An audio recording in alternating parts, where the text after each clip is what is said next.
TV36 News Stream kasama si Justin Di sa neto makibalita, makialam, matuto at magdesisyon. Tama magdesisyon ang tama Skip the scroll and stream at TV36 News Stream kasama si Justin Di sa neto makibalita, makialam, matuto at magdesisyon na tama.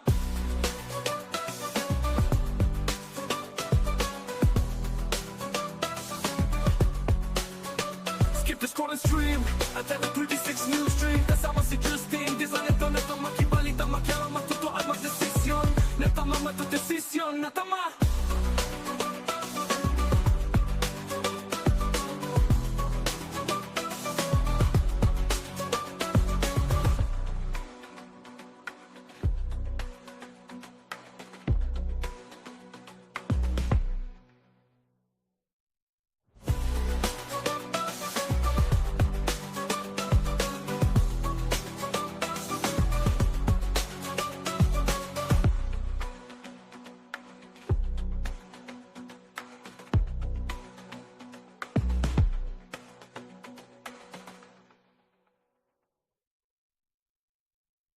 Balitang makatotohanan, balitang mapagkakatiwalaan, balitang may paggagamitan. Skip the scroll and stream at TV36 News Stream kasama si Justin Di sa neto makibalita, makialam, matuto at magdesisyon. Tama magdesisyon ang tama Skip the scroll and stream at TV36 News Stream kasama si Justin Di sa neto makibalita, makialam, matuto at magdesisyon na tama.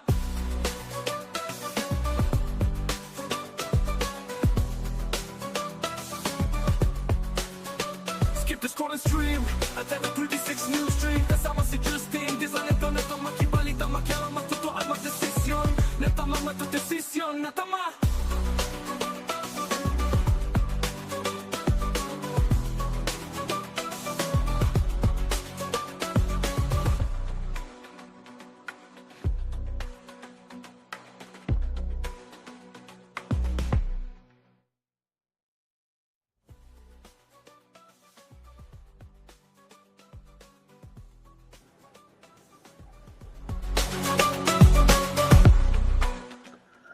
Isang magandang umaga ho mga kabalen at welcome sa burito niyong programa tuwing alas 10 ng umaga. Ito po ang CLTV 36 News Stream. Balitang makatotohanan, balitang mapagkakatiwalaan, balitang may paggagamitan. Skip the scroll. Kabalen, Justin Dizon po maghahatid sa inyo ng balita at impormasyong mapagkakatiwalaan, balita at impormasyong makatotohanan, at balita at impormasyong may paggagamitan. Ito po ang pangako natin sa ating halos 2 million followers dito po sa Facebook. Live ho ito mga kabalen sa social media, Facebook, at CLTV 36 Official and at CLTV 36 News. Sa bayan din hong napapanood itong ating programa sa telebisyon, nationwide via Signal Channel 115, gayon na rin sa Air Cable Converge Channel 71, dito ho sa Central Luzon sa ating 37 cable partners. At syempre, dito ho sa Pampanga sa Free TV Channel 36. Kumusta ho kayo mga kabalen? Alam natin itong recent events, marami hong nangyayaring mga lindol sa ating bayan at sa iba't ibang bahagi po ng ating bansa rather itong Sabado, naramdaman natin dito sa gitnang Luzon yung pagyanig na dulot naman itong lindol nga na naitala yung sentro dyan sa may Kabangan, Sambales, and naramdaman ito hanggang Kalumpit, Bulacan. And kahapon, kagabi, madaling araw o kanina rather ng madaling araw, bandang 1:30 ay ito hong Bogo City, Cebu. Mga kabalen, ay muling niyanig na itong magnitude 6 na lindol. And then of course, itong Davao Oriental, alam ho natin ongoing din yung may mga aftershock pang naitatala at nitong last week lang din Biyernes o Huwebes nang tumama din itong pagkalakas-lakas na pagyanig at 7.4 yung magnitude ho nitong lindol. So asahan ho ninyo itong programa natin at sa mga iba pang programa ng CLTV 36 ngayong linggo. Tatalakayin natin paano ba tayo dapat mag-prepare, paano tayo magiging handa at kumusta rin yung kahandaan ng mga LGU, ng mga lokal na pamahalaan, ng mga iba't ibang establishmento pagdating ho dito sa mga ganitong klaseng lindol. Gusto ko lang puntuhan yun hong binanggit ng FIVOX dito sa ating press conference nung nagkaroon ng pagyanig dyan sa La Union. Opo, mga kabalen, sa norte ay isang video yung nag-viral kung saan makikita yung mga estudyante sa isang paaralan na orderly o maayos hong lumilikas mula sa mga silid-aralan palabas doon sa safe grounds habang sila po ay naka-duck, cover and hold yung ika nga yung protocol tuwing may lindol. At ayon ho sa FIVOX, itong ganitong video na kanilang nakita, napanood din ng ating mga kababayan, ay patunay na nagwo-work talaga itong mga ganitong drill. Isipin ho ninyo kasi meron din mga video tayong nakita, I'm sure napanood din nyo sa social media.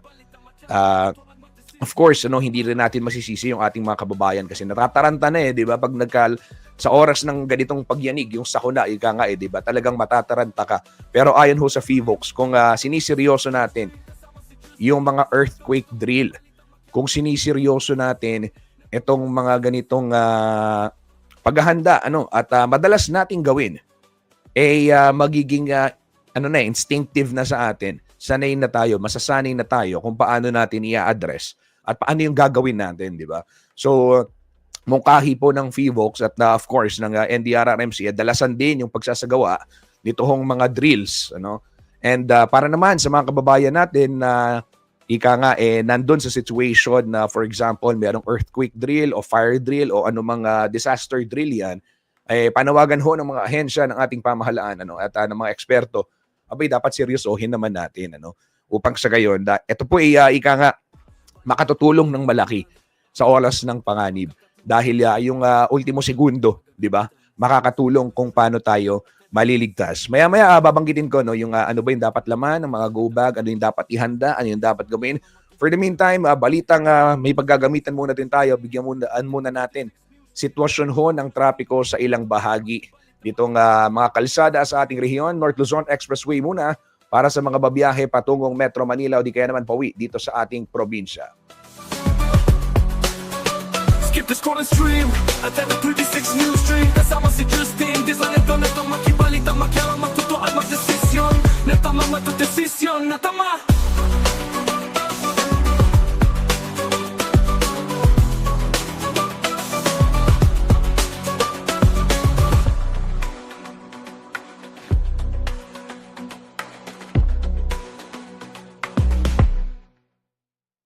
Kabalen, narito po ang sitwasyon ng trapiko sa North Luzon Expressway ngayong 10:10 ng umaga, araw ho ng Lunes, October 13, 2025. Para ho sa mga babiyahe patungong Metro Manila, kung kayo ho'y palabas ng Balintawak Toll Plaza, abay wala hong masyadong abire dyan. Light traffic, ganyan din yung nasa kabilang lane southbound going to Metro Manila. Diyan ho sa area ng Balintawak, magaan ho ang daloy ng trapiko. Dito ho sa may Valenzuela Interchange, asahan yung bahagyang kapal ng volume ng mga sasakyan. But still, mabilis pa rin ang andar yung traffic flow dyan. At yun nga lang, may pagkapal na talaga ng volume ng mga sasakyan pagdating nyo ho ng Valenzuela Interchange kung kayo nanggagaling sa may area ng Bulacan. Dito ho sa may Mindanao Toll Plaza, abay kung kayo mag-exit dyan, paghandaan ninyo yung bahagyang pila dahil ongoing yung road construction dyan sa area, pa-exit ho ng Mindanao Toll Plaza. Samantala may Kawayan Interchange, magkabilang linya light traffic. Ganyan din ang senaryo dyan sa may Bocaue Toll Plaza. Doon dyan sa may northbound lane, nakikita natin may konting, mas maraming sasakyan dyan. But of course, light traffic pa din. Same scenario ho dyan sa may syudad ng San Fernando, Pampanga. Magkabilang linya, Miat Ba. Harapin po. Maluwalas Larindalan, kinipuking NLEX sa sakop ng syudad, San Fernando, Pampanga.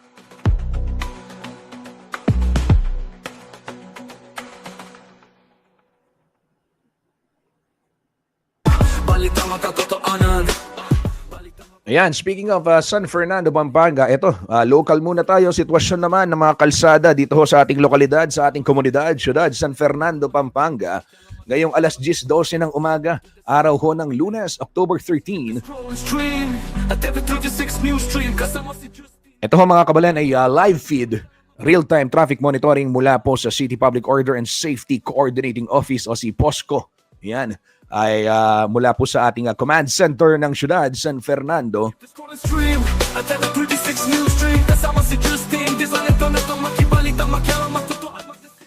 Dito ho sa may area ng Del Rosario, dito muna tayo sa gawing itaas, yung 1, 2, 3, and 4. Yan. Yung 1, dyan ho sa may Del Rosario light traffic sa mga oras na ito. Yan, paalala ho ha. Huwag siya masyadong mainit ang ulo pag kayo na stuck diyan sa sa traffic light at sundin yung traffic light pag sinabing orange, abay magbinor na. Huwag na hong habulin, ika nga. Dito ho sa may sakop maimpis portion naman ng MacArthur Highway kung saan ongoing pa din yung pagsasaayos ng drainage ay light traffic din ang aasahan dyan. Bagamat kumakapal yung volume lalo na ho doon sa patungong syudad ng San Fernando ay tuloy-tuloy naman ho yung andar ng mga sasakyan. Ganyan din ho ang sitwasyon sa may San Isidro. Dito ho sa may tapat ng San Isidro Elementary School sa may syudad ng San Fernando light traffic. Maluwag din ang sitwasyon ngayon sa may Dolores at dyan sa may St. Jude traffic light area. Paalala lamang sundin yung mga road markings. Yung outermost lane, northbound, ay tuloy-tuloy ho yung traffic flow dyan. Samantala pagdating ng Dolores, pagtawid ho ng intersection, ayan, asahan ho ninyo yung moderate traffic dyan sa may tapat ng Jose Bilingad Memorial General Hospital o JBL MGH. Ganyan din ho mga kabalen, yung kinipong Makabakle. Light to moderate traffic dyan sa may area ng Makabakle. Samantala ho sa may Palawe at Santo Niño, maluwag na maluwag ang sitwasyon ng mga kalsada, ganyan din sa Jose Bad Santos Avenue na sakop ho ng syudad ng San Fernando, Pampanga.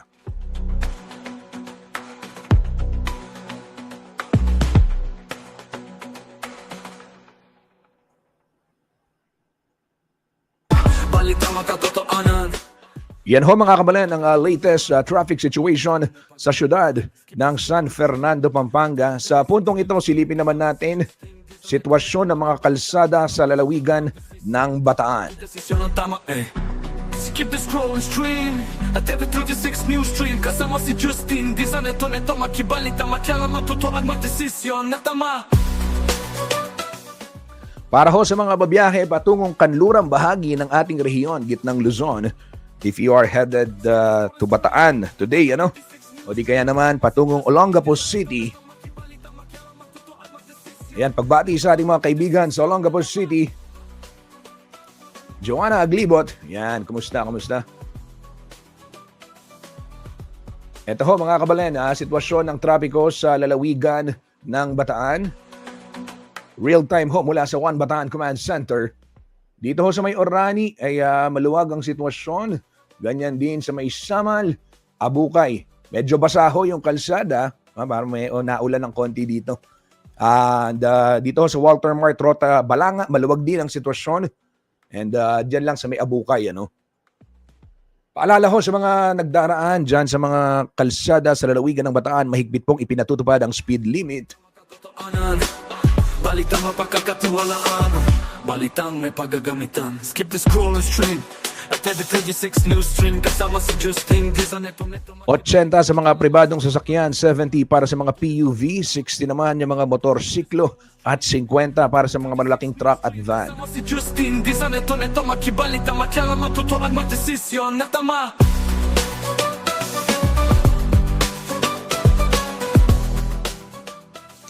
Bigyang daan muna natin itong komento ng ating kabalen netizen Limuel de la Cruz. Partikular tungkol ho sa sitwasyon ng trapiko sa may syudad ng San Fernando. Sabi ni de la Cruz Limuel, alam nyo po, nakaka-traffic dyan sa stoplight ng Del Rosario, mga nag-U-turn sa harap ng Victoria Court. Tapos yung mga nagsasakay sa no loading and loading, mga matitigas na ulo na jeep, lalo na sa Sindalan. Ayan ho yung observation ng ating kabalen na si Limuel de la Cruz. Ayan, paging si POSCO, Sir Louis Clemente. Ayan.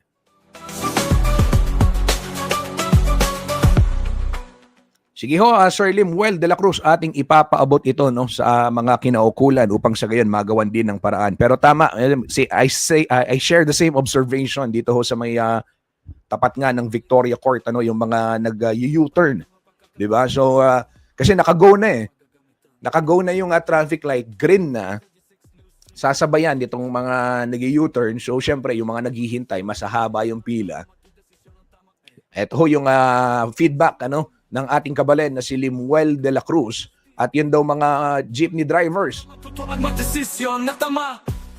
na hindi sumusunod doon sa mga loading and unloading, no loading signs, ano, di ba? Nakalagay pagkalaki-laki nung karagula pa kapaskil, no loading, no loading, no unloading. Kasama si Justin, design ito na Kaya magbabadla po. Yan. Ito ho'y feedback ano, ni Limuel. desisyon na tama. Maraming salamat Kuyang Limuel sa iyong mongkahi ano at ating isasanggunian sa mga kinaukulan dito sa siyudad ng San Fernando, partikular na sa City Public Order and Safety Coordinating Office o si POSCO. Samantala, tuloy-tuloy tayo sa balitang may paggagamitan. Ito, silipin muna natin magiging sitwasyon ng panahon ngayon pong araw ng Lunes, October 13, mula ho sa latest weather update ng DOST Pag-asa.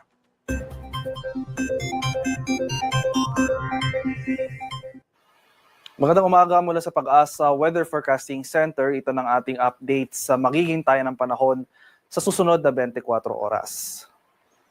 Easterlies pa rin o yung mainit na hangin galing sa karagatang Pasipiko ang umiiral dito sa silangang bahagi ng Luzon at Visayas. At makikita natin dito sa ating latest satellite imagery na ngayong madaling araw pa lamang may mga kaulap na tayo dito sa silangang bahagi ng ating bansa.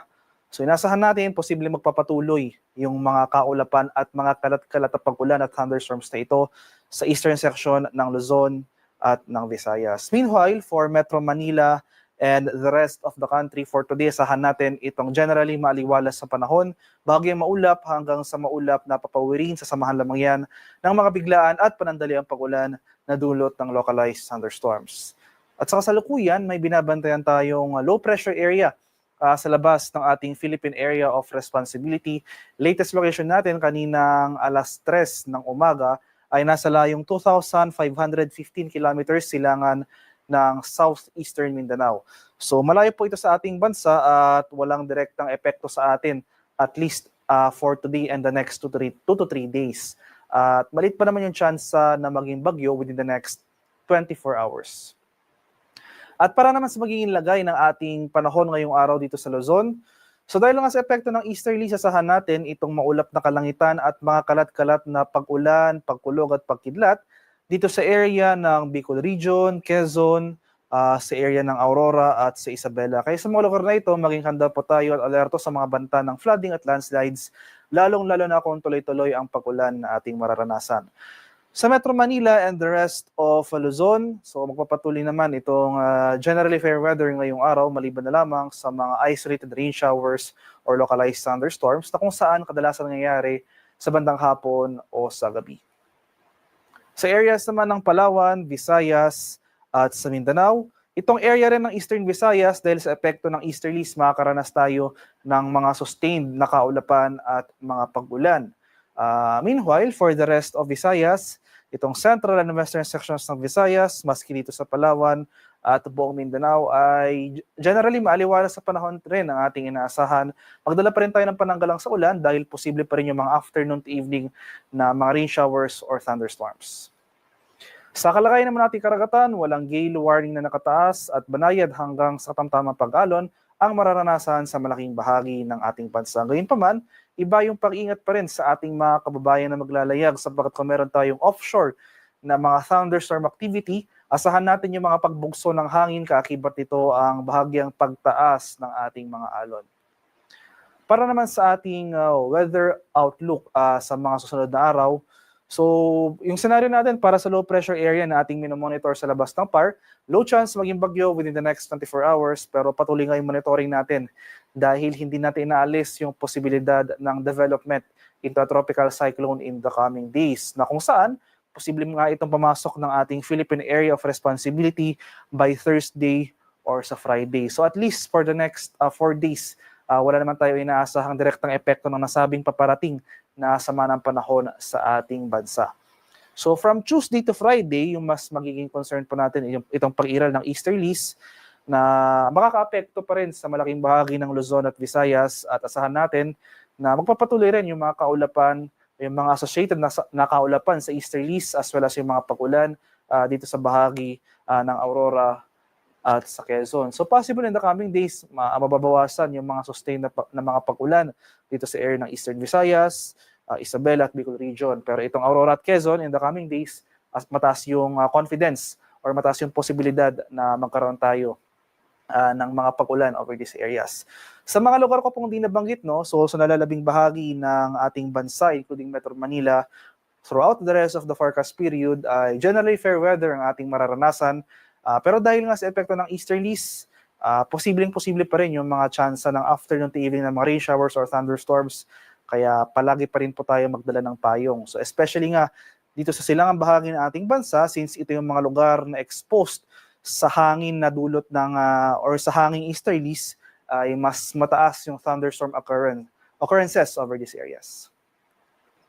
Haring araw sa Kamanilaan ay sisikat mamayang 5:47 ng umaga, lulubog naman mamaya sa kadap na 5:37 ng hapon. At para sa karagdagang impormasyon tungkol sa ulat panahon, lalong-lalo na sa ating mga thunderstorm advisories na posibleng i-issue ng ating Pag-asa Regional Services Divisions sa ating mga lokalidad, ay follow kami sa aming social media accounts at DOST_Pag-asa. Mag-subscribe rin kayo sa aming YouTube channel sa DOST Pag-asa Weather Report at palaging bisitahin ang aming official website sa pag-asa.dost.gov.ph at panahon.gov.ph. At yan lamang po ang latest mula dito sa Pag-asa Weather Forecasting Center. Magandang umaga sa ating lahat. Ako po si Dan Villamil Gulat.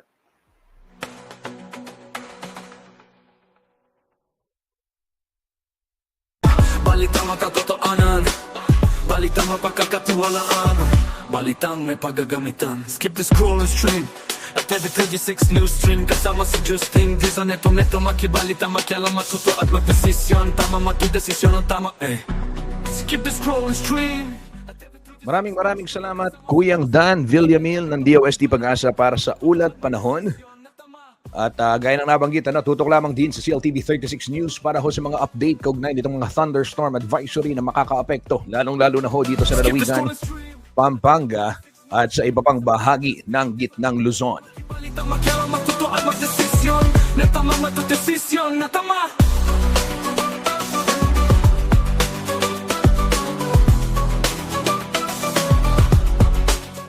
Sige, sa oras na ito, bigyang daan muna natin public service announcement. Isa pang balitang may paggagamitan. Ito ho mga kabalen, paalala sa mga kababayan natin dyan ho sa may Exportville, La Terraza, Purok 2 and 7, Barangay Pulong Kakutod, Angeles City. Abay, mamaya hong alas 10 ng gabi hanggang bukas alas 4 ng madaling araw, mawawalan ho ng supply ng tubig sa nabanggit na lugar.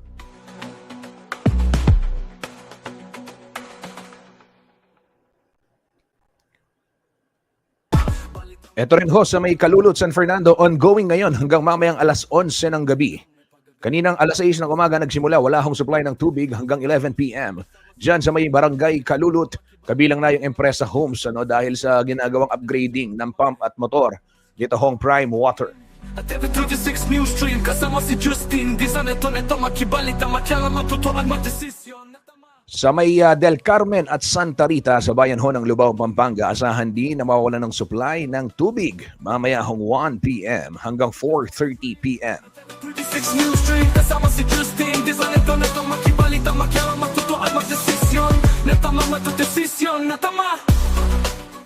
Yan ho mga kabalen ang latest public service announcement. At ito, bago tayo magpatalastas, ibabahagi ko na sa inyo, napaka-importante. Ano nga bang dapat gawin pag lumilindol?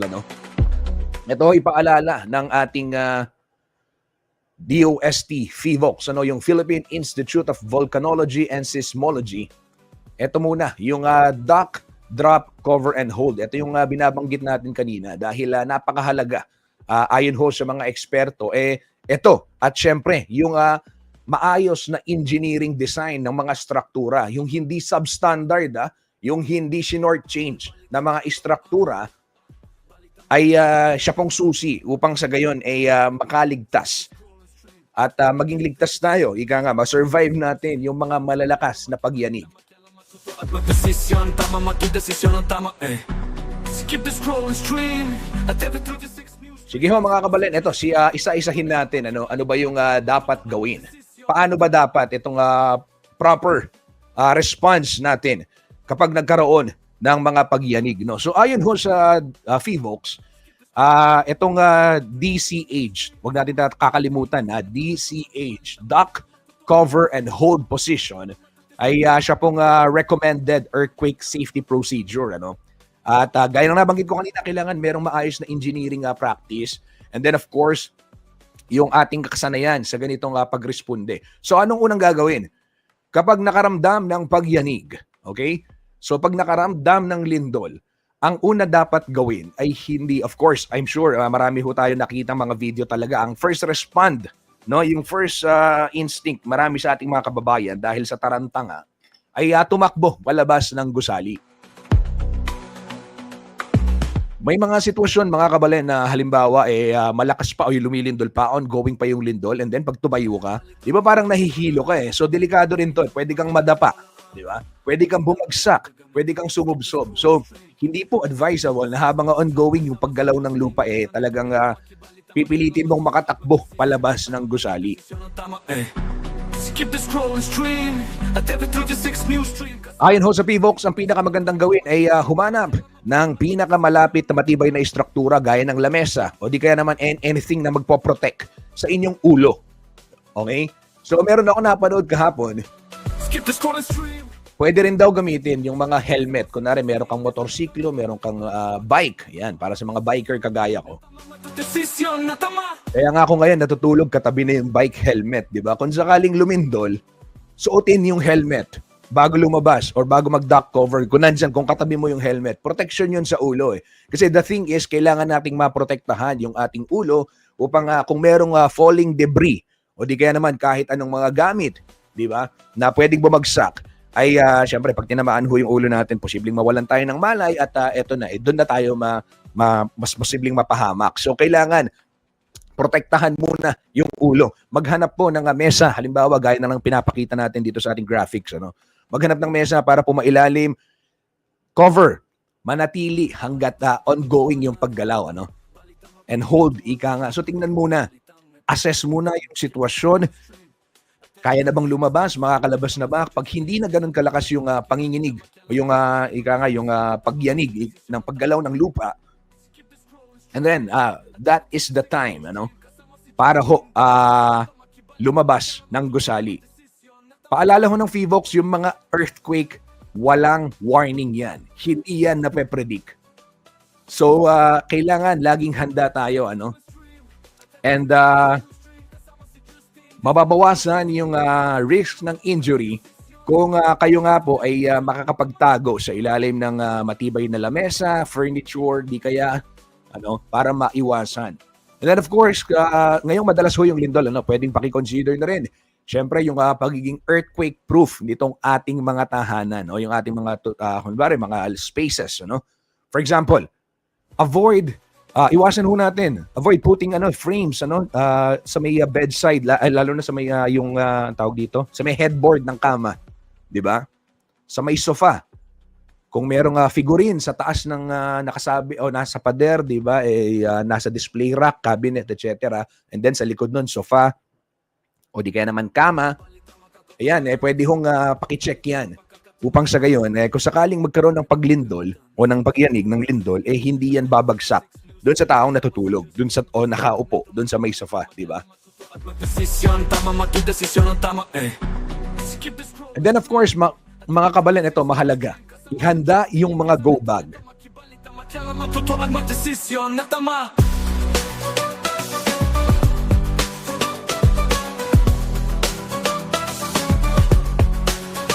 Skip the scrolling stream. Isang mapagpalang umaga, Kuyang Cesar Montana. Maraming salamat sa pagtutok dito sa ating programa. At ito, si Arnold Luna, sabi niya magsabong daw habang lumilindol. Wag naman, Kuyang Arnold, wag. Hindi, joke lang yan. Alam niya, nabibiro lang siya. Pero ito, hindi. Dapat natin seryosohin yung lindol. Dahil gaya ho ng nabanggit, talagang marami hong pwedeng iligtas itong mga ganitong kahandaan. At ito lang yung tanging paraan. Siyempre, maliban of course, gaya ng sinasabi natin kanina, yung ligtas na engineering intervention, engineering design. Sige mga kababayan, puntahan natin ano ba yung laman ng go bag. Ayan, araw-arawin natin to, ulit-ulitin natin hanggat hindi pa natin na isa sa ulo, di ba? And napakahalaga hihanda ho natin yung mga go bag natin. Ang paghahanda ho sa sakuna, hindi yung mismong sakuna, araw ng sakuna, ano? Dapat ho, kahit hindi nangyayari, eto na nga, nangyayari na kaliwat ka ng mga lindol, ay mahalaga rin naman na prepared tayo pagdating sa mga ganyan. Shout out sa mga LGU, no? May mga nakita ko, Quezon City, Pasig City, na namahagi ng go bag, di ba? Dito kaya sa Pampanga, may mga LGU kaya na ang priority nila ay mamamahagi ng go bag. Yan ho yung ating aalamin. Aalamin ho natin yan ngayong araw. Sikapin natin para makita natin. Ayan. Sige mga kabalan, ito, ano ba yung dapat ihanda? Ihanda ang laman ng go bag para sa mabilis na paglikas. Kung may emergency, tumawag sa 911, hotline DOH 155, press 3. Ito number 1, napakahalaga na nakasave yung mga numbers, no? Police station, nakasave yung mga numbers ng BFP din sa atin. Pero ito, yung unang laman, ano, ito muna, go bag. Pag-usapan natin. Importante ho nating malaman to at dapat after this, sana ano, after nating pag-usapan to, mamaya bukas schedule na natin.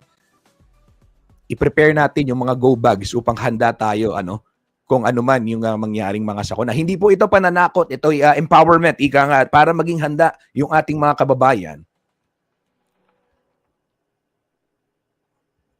Balitang makatotoanan, balitang mapagkakatiwalaan, balitang may paggagamitan. Skip the scroll and stream at every 36 news stream. Ayan, sige, simulan natin. Ano ba yung dapat laman ng go bag? Pagkain, tubig, snacks, utensils, canned goods. Ano, siguraduhin po na yung go bag ninyo, kung meron man kayong go bag, ay chine-check nyo rin every 3 months. Kasi ang inyong lingkod, Kuya Justin, nag-prepare ng go bag. Nakalimutan ko rin actually. Kaya nga binabasa ko rin to ngayon at yan ho yung aking ginagawa rin. Nung nakita ko yung go bag ko, abay expired na yung mga delata. Di ba? So, ito pong go bag, dapat chine-check din to every 3 months para makita yung resupplies, ikang mag-resupply, ika nga, ano, sasapat pa ba? Pwede pa ba yung mga supply? Baka naman expired na rin, mahirap na, di ba? So, yan ho mga kabalen. Importante, tubig, yung mga canned goods, yung madaling mabuksan, no? And make sure tatagal ng 3 araw. Yan ho yung paalala ng ating mga eksperto.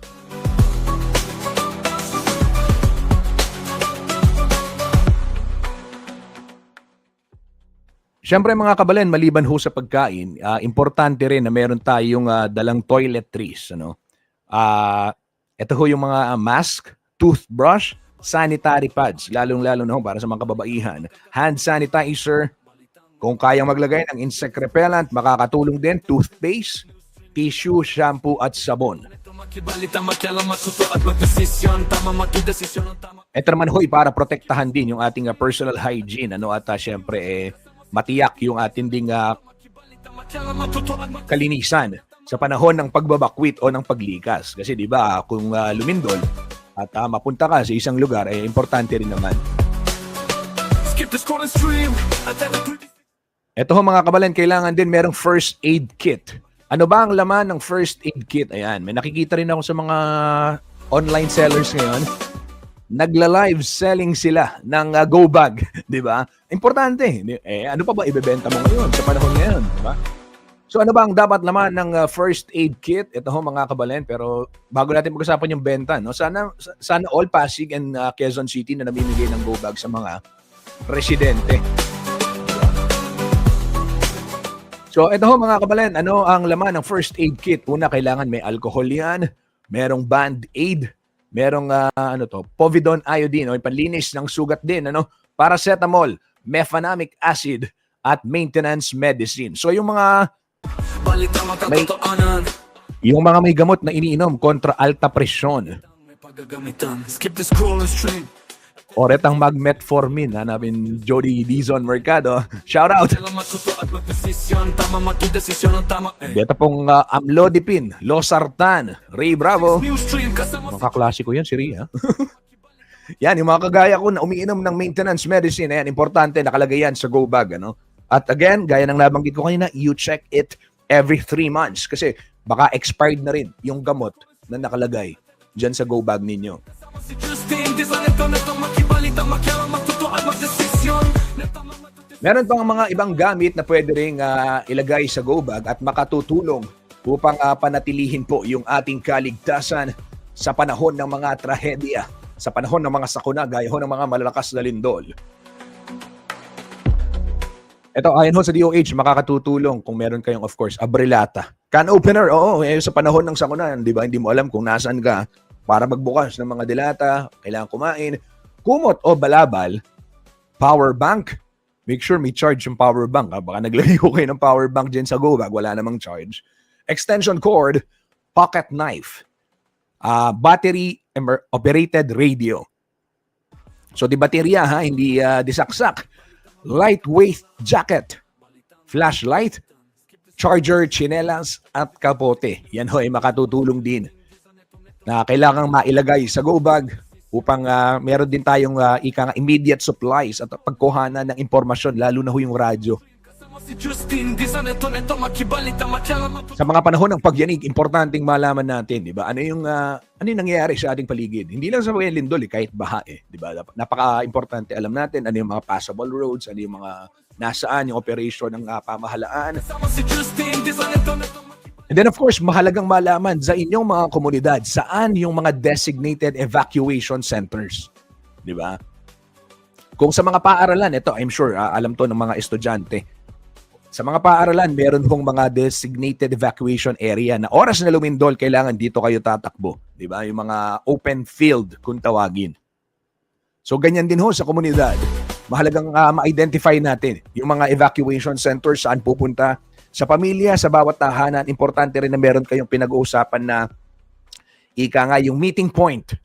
Diba? Kung merong mangyari, mawalan ng signal ang lahat, etc., alam natin na, okay, dito tayo tatakbo, dito tayo magkikita-kita.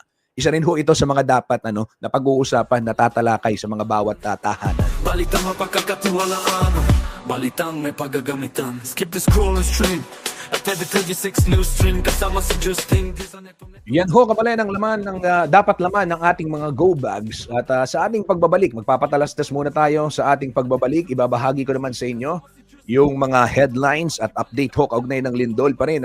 At syempre, ano yung ginagawa ng iba't ibang provincial government din para paghandaan yung banta ng mga sakuna. Huwag ho kayong maalis at magbabalik po ang CLTV 36 News Stream. si Justin, di sa neto makibalita, makialam, magtuto at magdesisyon. Netama matudesisyon, natama.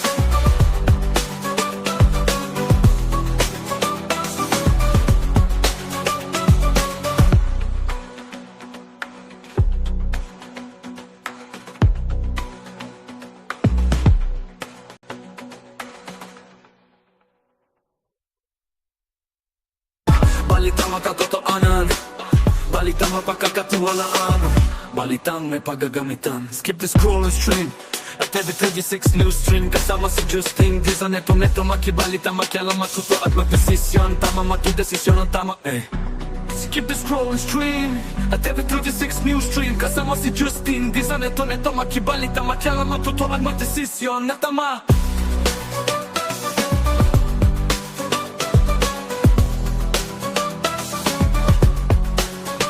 Skip the scroll and stream at every 36 news stream. Kasama si Justin, di sa neto makibalita, makialam, matuto at magdesisyon. Natama matudesisyon, natama.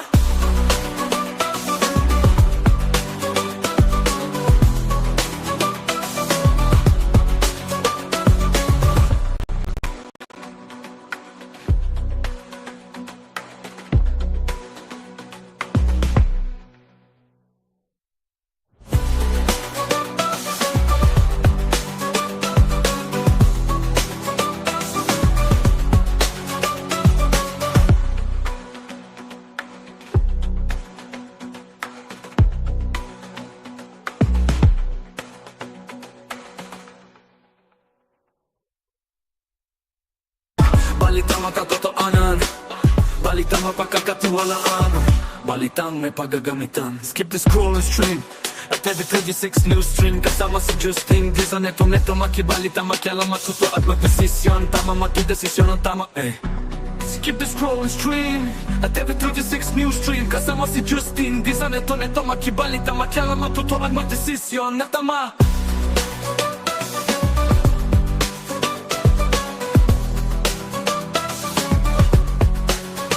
Skip the scroll and stream at every 36 news stream. Kasama si Justin Di sa neto makibalita, makialam, matuto at magdesisyon na tama, matudesisyon na tama.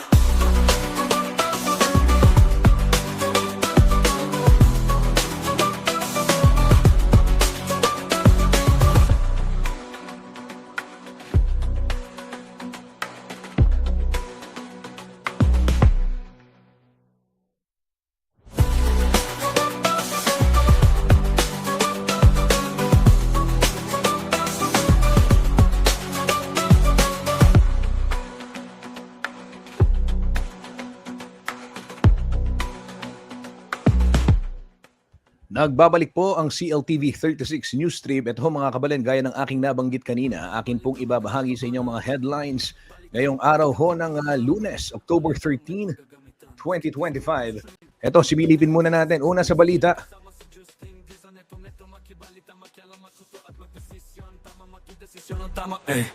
Skip the scroll and stream at every 36 news stream. Kasama si Justin Di sa neto makibalita, makialam, matuto at magdesisyon na tama. Higit pong kailangang maging proactive ang mga building officials ng mga lokal na pamahalaan, lalo na hotla lumilinaw ang bigat ng pinsala sa mga lugar na tinamaan ng malakas na lindol nitong mga nakaraang araw. Isa ho sa pangunahing dahilan ng perwisyong dulot ng nasabing kalamidad ay ang pagguho at yung pagkasira ho ng iba't ibang infrastruktura. Kaya naman ho, ayon kay Engineer Noli Pangan, hepe ng Pampanga Engineering Office, may kanya-kanyang building officials ang bawat LGU sa lalawigan, kaya't hindi lamang ang mga highly urbanized city gaya ng Angeles City na may high-rise building ang dapat maging masinop sa pagsusuri. Kabilang din sa mga dapat bantayan ng lumalawak na business districts ng siyudad San Fernando, Mabalacat City at yung mga bayan ho ng Mexico at Guagua. Paliwanag ho ni Pangan, sa ilalim ng bagong rebisyong National Building Code ay kailangang tiyakin ng mga LGU na ang mga istruktura ay nakasunod ho dun sa standard ng structural design upang makayanan ng mga lindol at iba pang sakuna. Ilan din sa mga itinakdang pamantayan ng building code ay yung seismic load resistance, structural integrity, at retrofit compliance para sa mga lumang gusali. Alinsunod ho ito sa mga regulasyon ng National Building Code of the Philippines o yung Presidential Decree 1096 at mga rekomendasyon din ng Department of Public Works and Highways o DPWH. Dagdag pa ho ni Pangan, hindi sapat ang inspection lamang kapag may kalamidad. Dapat po irregular at preventive ang ginagawang pagsusuri sa mga gusali upang masiguro ang kaligtasan ng publiko at maiwasan ang matitinding mga pinsala.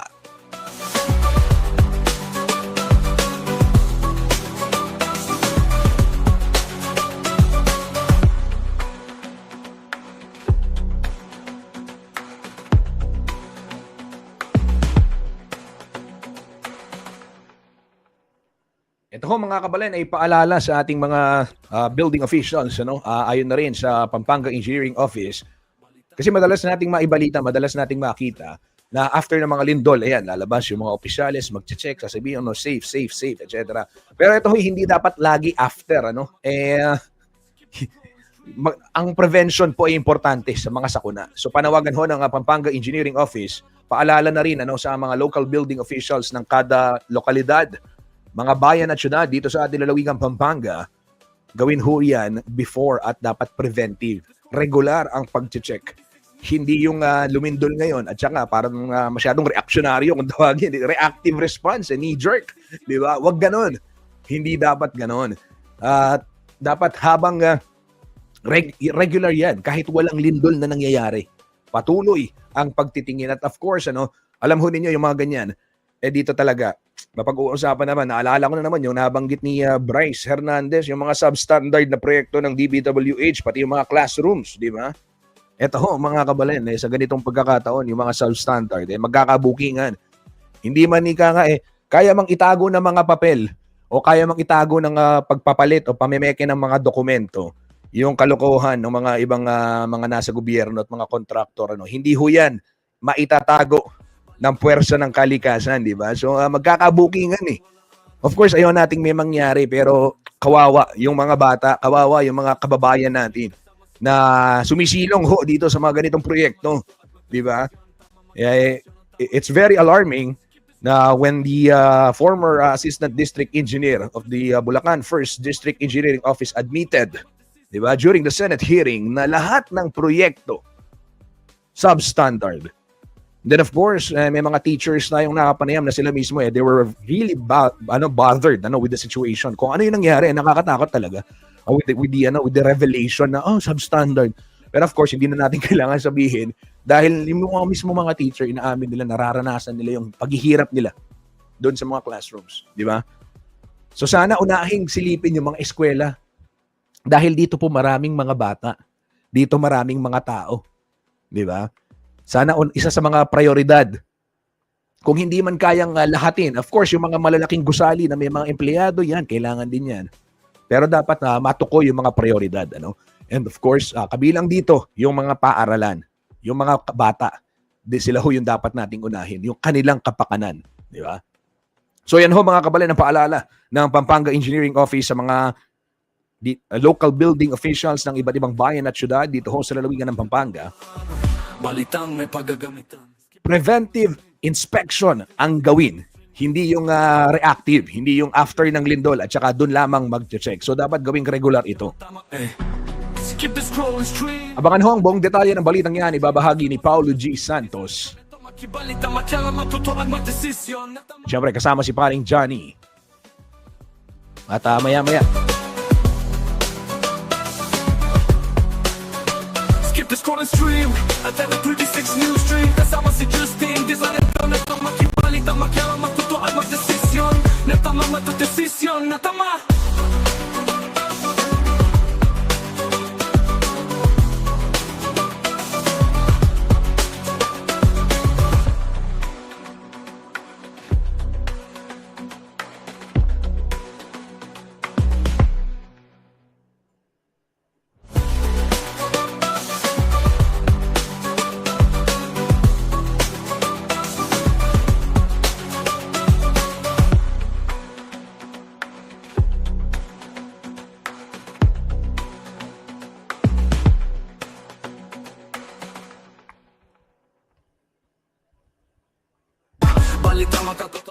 Ito naman ho mga kabalen sa iba pang balita. Balita naman mula sa Sunstar Pampanga.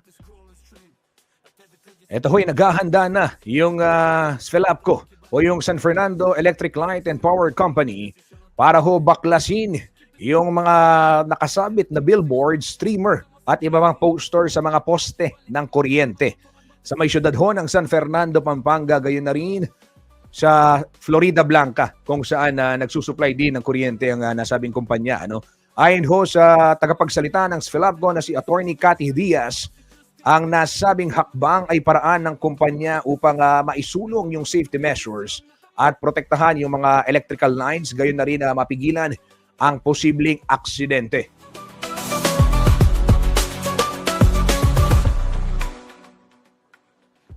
Paliwanag ba ho ni Diaz, ito hong malalakas na hangin, kayang liparin yung mga tarpaulin, yung mga streamer, pwedeng magdulot ito ng short circuit.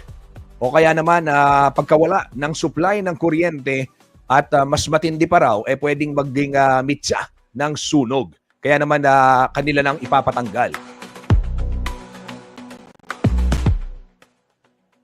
Dagdag pa ho ni Diaz, ito hong mga unregulated advertising materials na sinasabit basta-basta.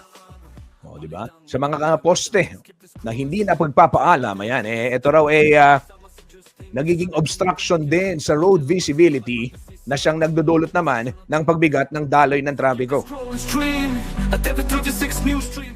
Actually, hindi lang yung mga poster na nakasabit eh, di ba? Pero ito totoo yan, may mga posters na nakasabit sa mga poste ng kuryente. Pagka laki-laki, nagiging tawag dito, tama, obstruction. Nahaharangan na yung pwedeng view, di ba? Habang tayo bumabaybay sa mga kalsada. Pero ito matindi. Panawagan lang, gusto ko lang banggitin, may mga establishmento dito sa kahabaan ng MacArthur Highway sa siyudad ng San Fernando, kahit na sa lungsod ng Angeles, na yung kanilang mga karatula, standing boards, di ba? May mga sign, anong tawag doon? Yung mga maliliit na karatula lang, linalagay ho nila sa mga rampa, sidewalk, di ba?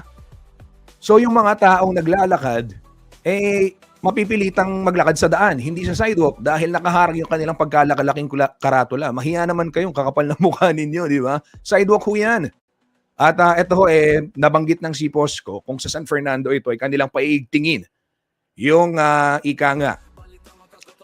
papatupad ng clearing operations, lalo na ngayong palapit yung Burmans. Ayan, na-segue ko lang, dahil nga napag-uusapan din itong mga karatula na ito na kung saan-saan isinasabit, inilalagay. And di ba? Naranasan nyo na ba yun? Isang araw naglalakad ako dyan sa may Angeles City, dyan sa may Rotonda. May karatula, so kailangan kong makipagsabayan sa mga sasakyan. Di ba? Dahil yung nakaharang na karatula, sinakop niya yung sidewalk. Huwag naman hong ganoon, mga kabalin. Ibigay ho natin yung sidewalk sa mga taong bayan, sa pedestrian na naglalakad, di ba? So ito, sa Svelapco, ganyan din. Mga nakaharang na mga, o yung mga nakasabit na poster rather, na nakaka-block doon sa vision ng mga drivers, babaklasin din nila ito. And then maliban pa dyan, meron daw mga pagkakataon na yung kanilang mga linemen, kunwari merong nangyaring insidente, shortage, kailangan ayusin, i-repair. Itong mga itong mga poster na advertising materials o billboards na nakasabit ho sa mga poste ng kuryente ng Svelapco, siyang minsan nagdudulot ho ng anong tawag dito? Pagiging sagabal o yung nakakabagal pa nung response time. Yung response time nila, yung pag-respond din nila sa mga nasisiraan ng kunwari nawawalan ng supply ng kuryente, na short circuit. Imbes na dumiretso dun sa kable, kailangan mo nang ayusin, tanggalin yung mga nagkasabit sa mga poste. So ito ho yung paliwanag ng Svelapco dito. Keep the scrolling stream at TV36 News Stream kasama si Justin di sa neto makibalita makialam matutuan matesisyon. Samantala, paglilinaw naman po ng City Public Order and Safety Coordinating Office o si POSCO na yung mga permit na ini-issue ho ng LGU sa mga kumpanya na nais magpaskil ng kanilang mga advertising materials, hindi umano dito kabilang sa permit yung pinapayagang magsabit sa mga poste ng kuryente.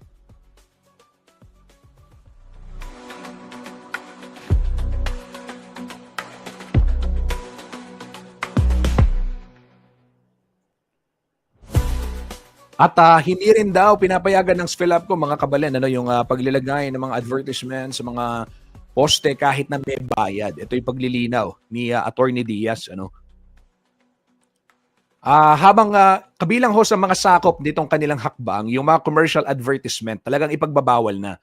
Pero yung mga important local government announcement, pwedeng pagbigyan, provided na susunod sila doon sa standards, yung safety standards at hindi magiging cause ng obstruction sa publiko.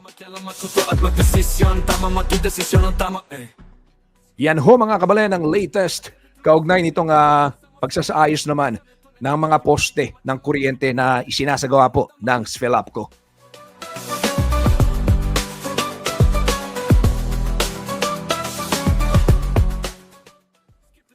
Samantala, bago tayo magpaalam, isang mabilis lamang, ito ho, panawagan naman ng CBCP kaugnay nitong mga kaliwatkan ng revelasyon ng korupsyon dito sa ating bayan.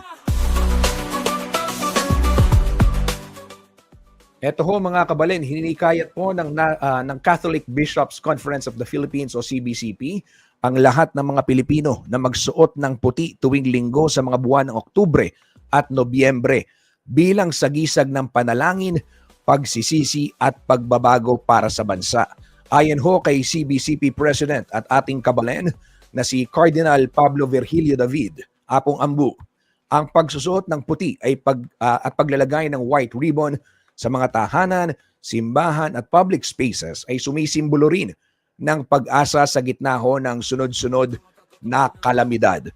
Bahagi ito ng National Call to Prayer and Public Repentance ng simbahan na layong pagkaisahin ng mga Pilipino hanggang sa pagdiriwang ng Solemnity of Christ the King sa darating pong buwan ng Nobyembre. At TV36 News Stream kasama si Justin. Di sa neto makibalita, makialam, matutuan, magdesisyon na tama.